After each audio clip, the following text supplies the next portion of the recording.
With Christmas Day approaching in this week's edition of Things You Should Know, Cleopatra Murphy speaks with the president of the Bahamas Christian Council, who shares the true meaning of the Christmas season.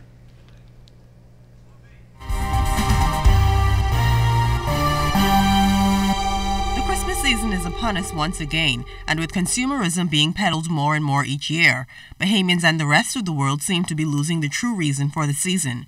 President of the Bahamas Christian Council, Bishop Delton Fernando, says it is first and foremost a celebration of Christ's birth and not just the gifts you get. It is his time that we celebrate the gift that was given, that he so loved the world that he gave his only begotten Son. If anything we should do this season, the gift giving started with the giving to the less fortunate, not to each other.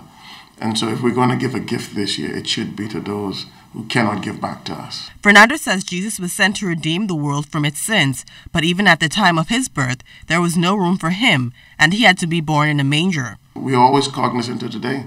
In many of our hearts and many of our lives and many of what we do, seemingly there's no room for Jesus. So as a nation, we must be cognizant to make room for Jesus. Fernando says he is also mindful of the trend in the U.S. to remove Christ and religion from the season, with more people saying phrases like Happy Holidays or Season's Greetings instead of Merry Christmas.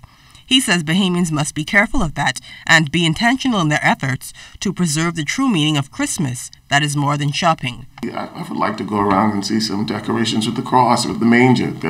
And let's move the Santa Claus and the other things that are really siding the message, that are moving the message of Christ from Christmas. And let's be intentional from the top to the bottom to send the message of Christ. If you're sending cards or you're sending greetings to loved ones, make sure they're spiritual cards, or not just the cultural expressions of the time, ones with the cross on it, one that focuses on the Christ of the season.